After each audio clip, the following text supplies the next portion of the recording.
Hey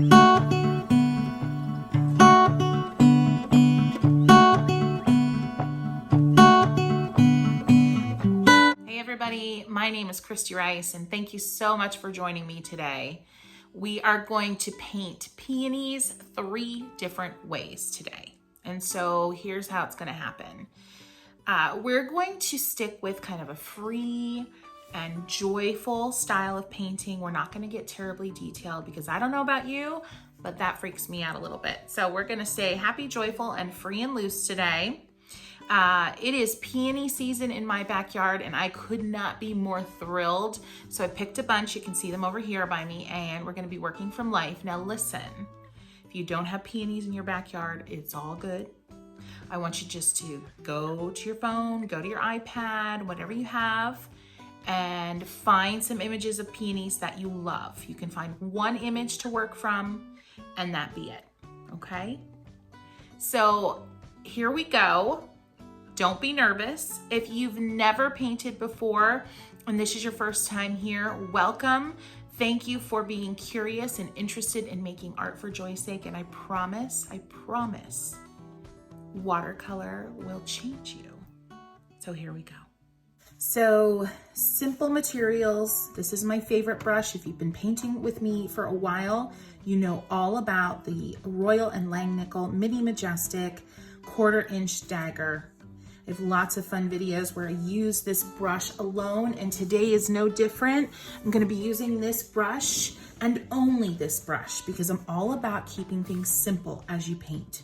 I'm not about, requiring you to invest in a ton of materials. It just doesn't make sense for the style of painting. And honestly, it doesn't make sense in a lot of ways. But if you wanna know more about that, go ahead and check out some of my other videos where I talk about keeping things simple. But there's our brush. A pencil. I just literally pulled the first pencil out of my cup that's next to me here on the desk. It's a bigger, thicker pencil. It doesn't matter. Just any pencil that you have is gonna work great. Watercolor paper, use what you have.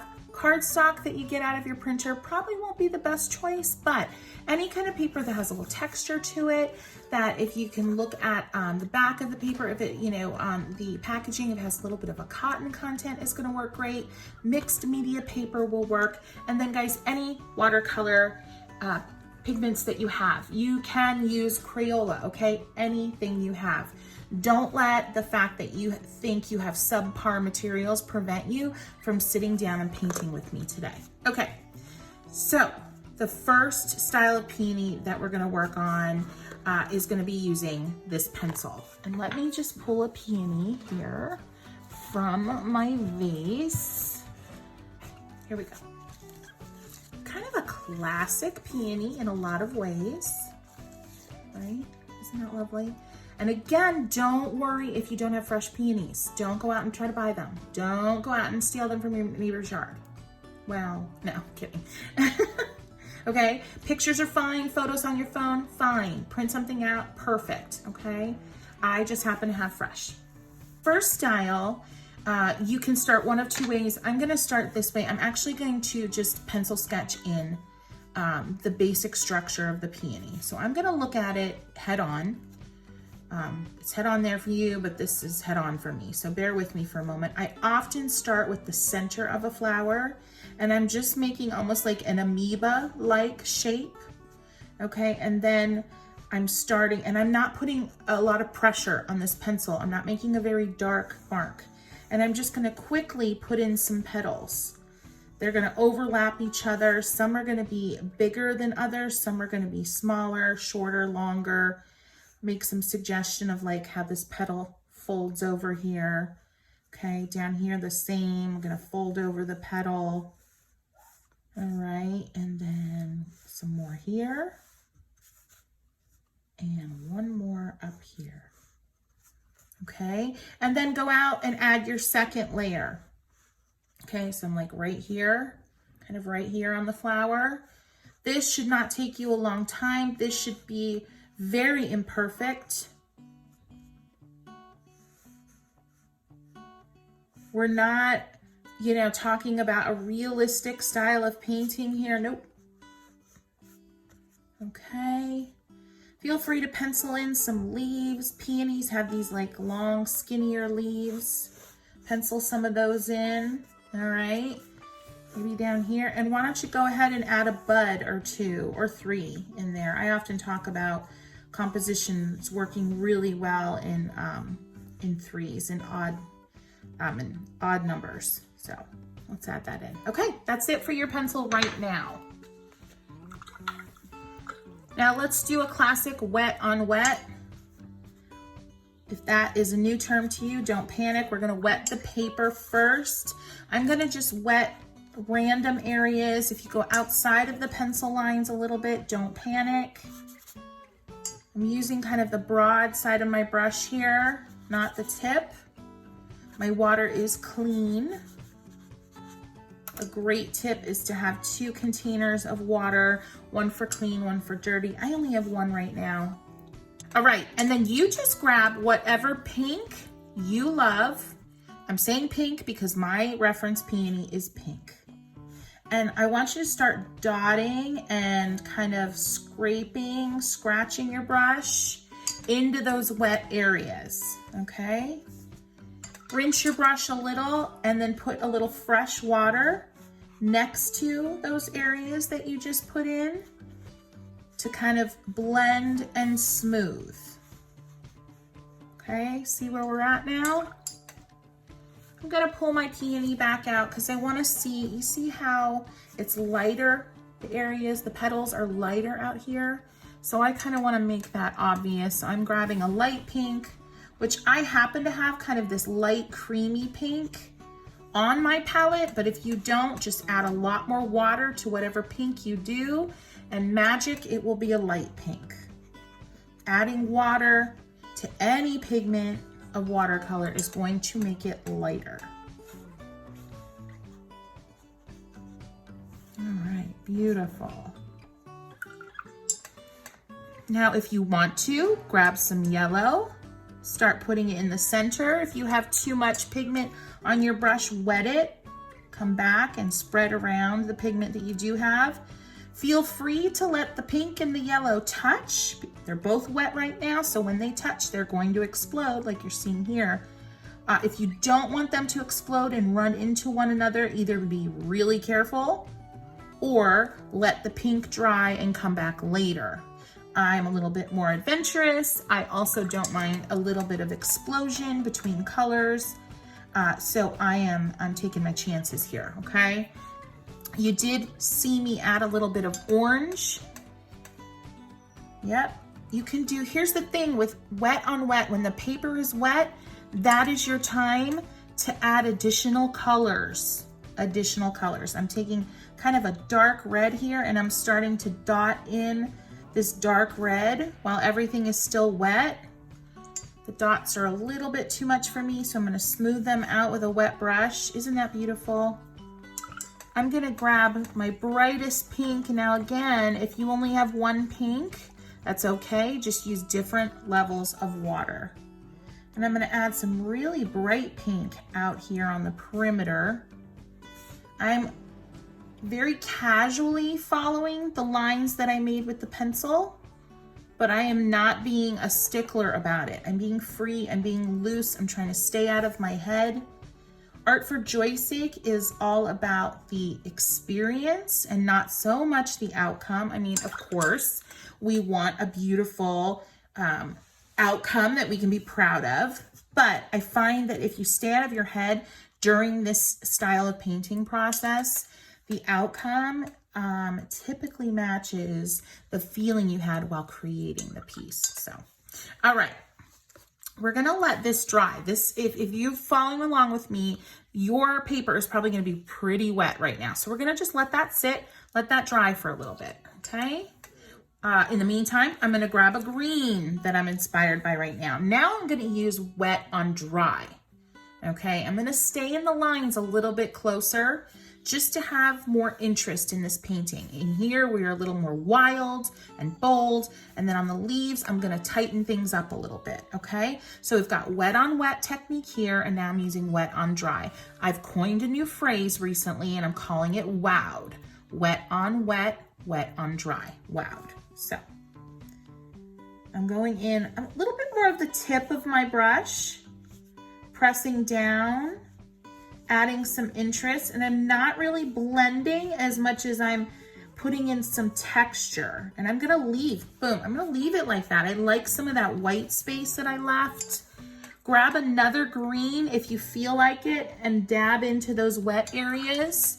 That's a little dark for me, so I'm gonna clean my brush and use the water on my brush to soften and let these two colors mingle a little. Isn't that pretty?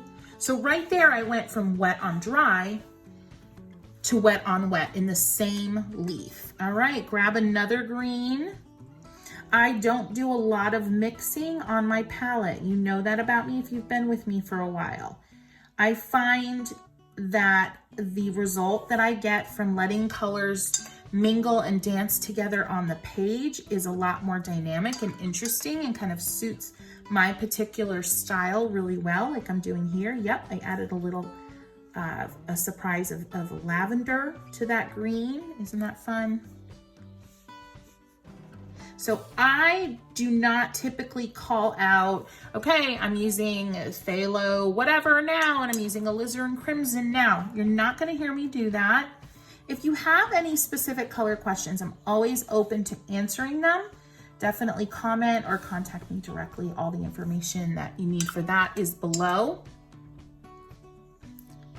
Still working on these leaves.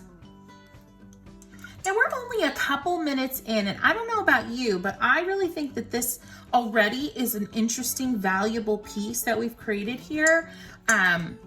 You know, finishing up these leaves, and I'll go ahead and finish up these buds, and you're gonna have something that you're gonna be really proud of, and you didn't have to spend forever and a year on it, right? And I'm not saying that there's not value in really investing a lot of time in your art making. Absolutely, there is value in that. And obviously something that I practice as a professional, but hear me, okay? If you are painting to find joy and you are painting to find some peace and calm in your life, then here's the thing. You don't need to reserve huge amounts of time for that to happen in your experience. You do not.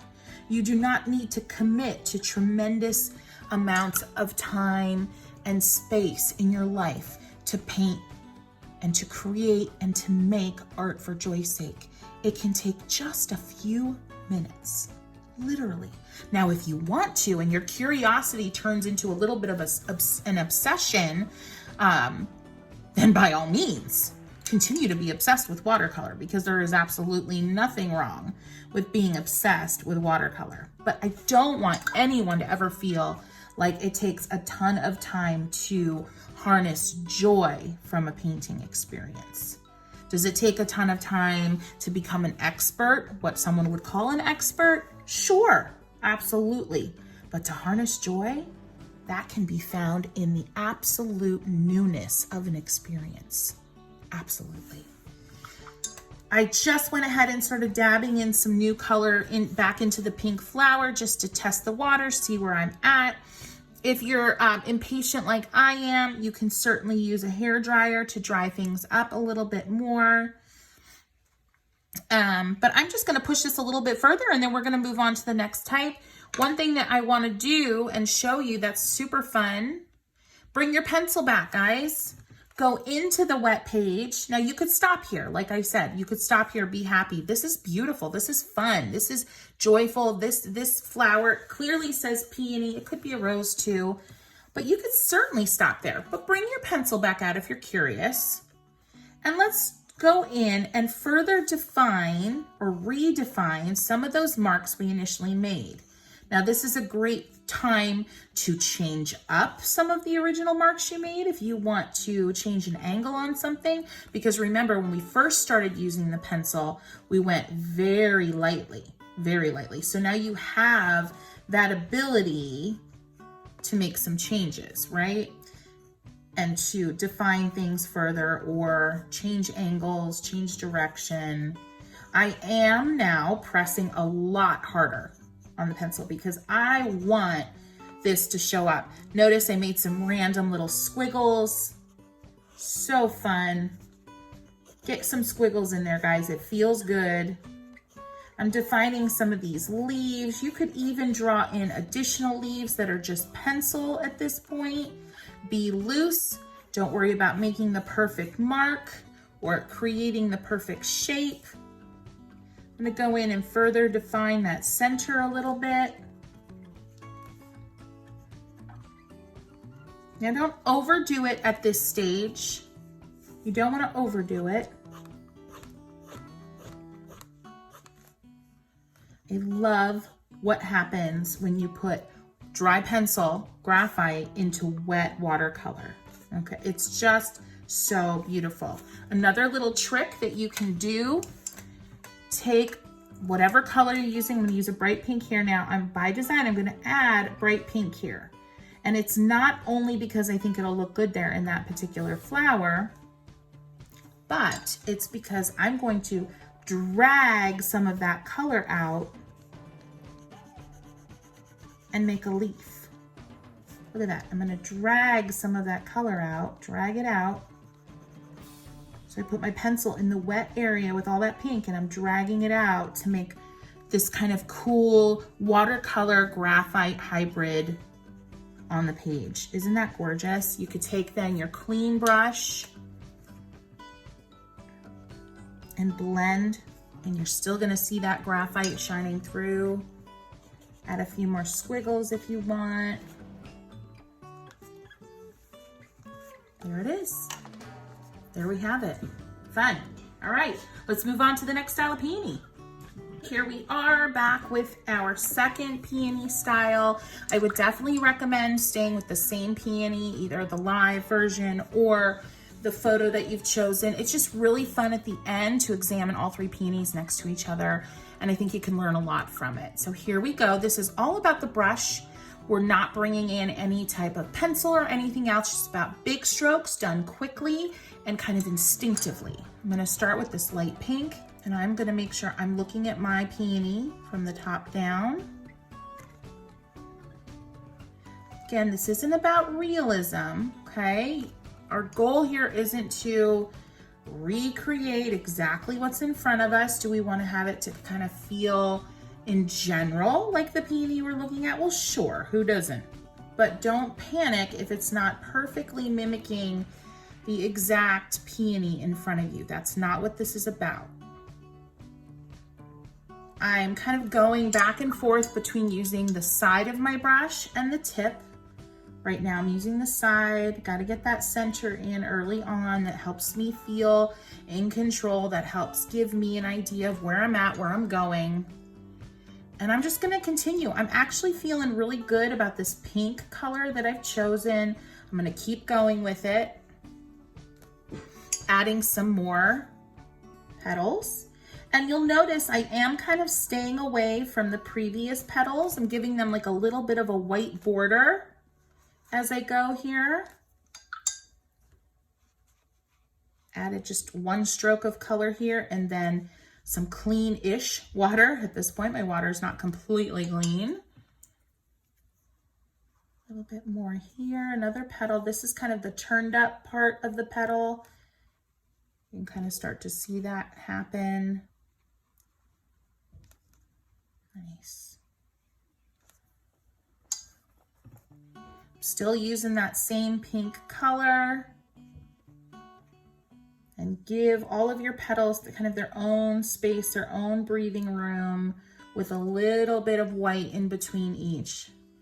That is just a personal thing. You'll see it in a lot of my work. I like the space, the visual space that gives petals. And just a little bit more, little something out here. Each stroke does not need to be as finished as the previous. Not at all. Now let's go to the green. Add some up here.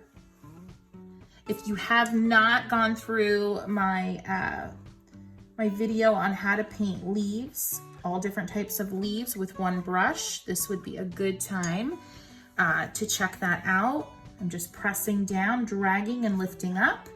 Pressing down, dragging, lifting up, leaving a little bit of white space in between.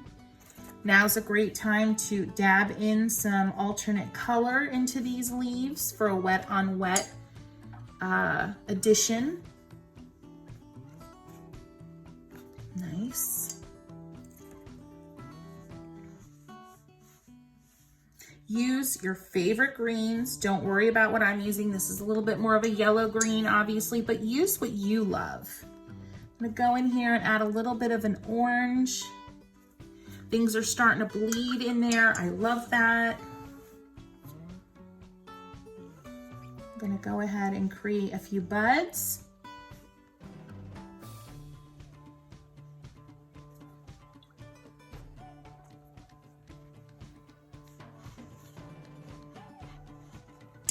I'm working fast on purpose. I'm working wet and wet primarily because I really don't have a choice when I'm working fast like this. Things just don't have time to dry, but there is beauty in that, and I'm sure you're already discovering that. There is so much beauty in pushing yourself in that way. Let that happen. Let things happen. There is beauty in just letting gravity and the force of the water and the pigment take over, and not trying to push anything, and not trying to force things to dry quicker, and all that comes with some of the, you know, different ways that you can paint with watercolor. I like to let watercolor do its glorious, beautiful thing as much as possible. I like to let watercolor really have its voice heard on the page and not try to stifle it. I'm adding in a little bit of dimension here with some simple details inside of these petals with a darker color, darker pink, a darker red will work. Mix your pink that you have with the with a red. Mix the red that you have with a pink. That's the same thing. Oh my gosh. Woo! I'm in my artist brain right now. But the point is, have some fun at this point. Make some dots. Put some darker color in the little crevices in between each petal. I'm sorry if you don't like the word crevice. And just let the watercolor do its thing. Now, let's go down here and look. Some of you may not like this kind of blending where opposites on the color wheel are blending together. So red and green or pink and green are blending together, and it's just a little too much for you. It looks too muddy. Go in and dot in a stronger sense of pink and let that take over. Let that fill in the space, and I bet you will be a lot happier about it. The point of this style of painting is to get over it, get done quickly. It's a great way to practice. It's a great way to loosen up. I'm gonna add some spatter here, and let's call it done.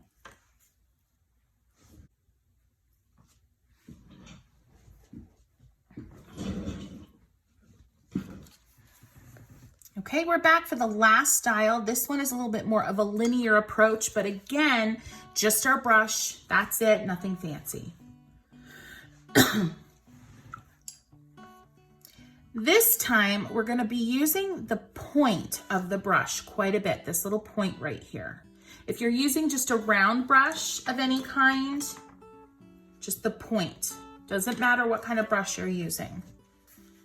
All right, and what you're basically doing when you think about it, you're gonna be drawing with your brush, drawing with pigment. So again, just think about how you were using your pencil. You're gonna do that, but you're gonna use your brush. Now we're gonna go back in, absolutely, and we're gonna add some shading and some fill and different things. But right now, I want you to just think about using your brush like you would a pencil. All right, here we go. Go ahead and get some yellow in the center. Think though about it as a pencil, not so much a brush.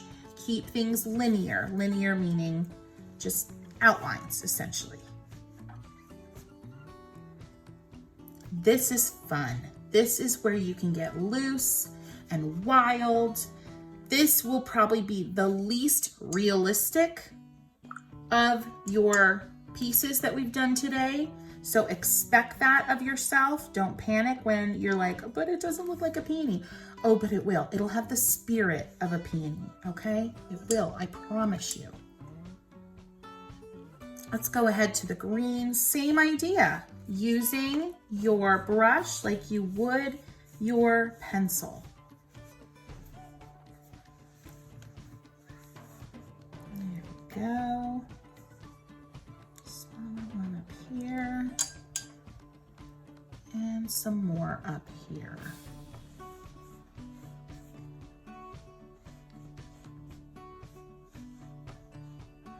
It may feel a little shaky to you when you're just starting out.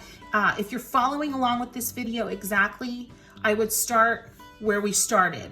Let all the other two paintings be a warm-up for you to get here. Because even though this is the loosest style that we're doing today, it requires your hand and kind of your mind to be loosened up a little bit. So definitely let this one be the last that you work on. That would be my recommendation. I'm gonna add in some additional petals here.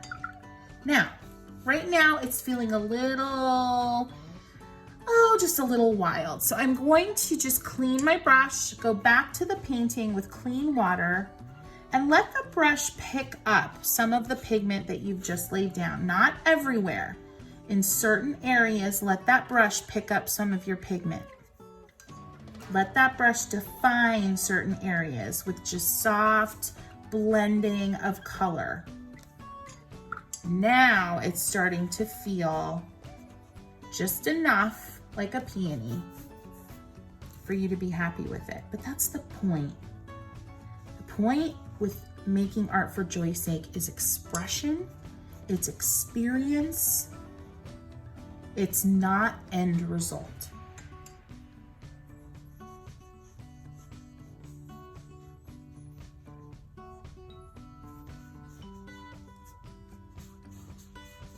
Now, if you want to go back in with a little bit of an additional color that wasn't originally part of it, like I'm adding in a little bit of this blue here, by all means, go ahead. This is your painting, this is your experience. I'm just giving you a little bit of a direction. Have fun with it. I'm gonna go back in and kind of blend in this yellow center.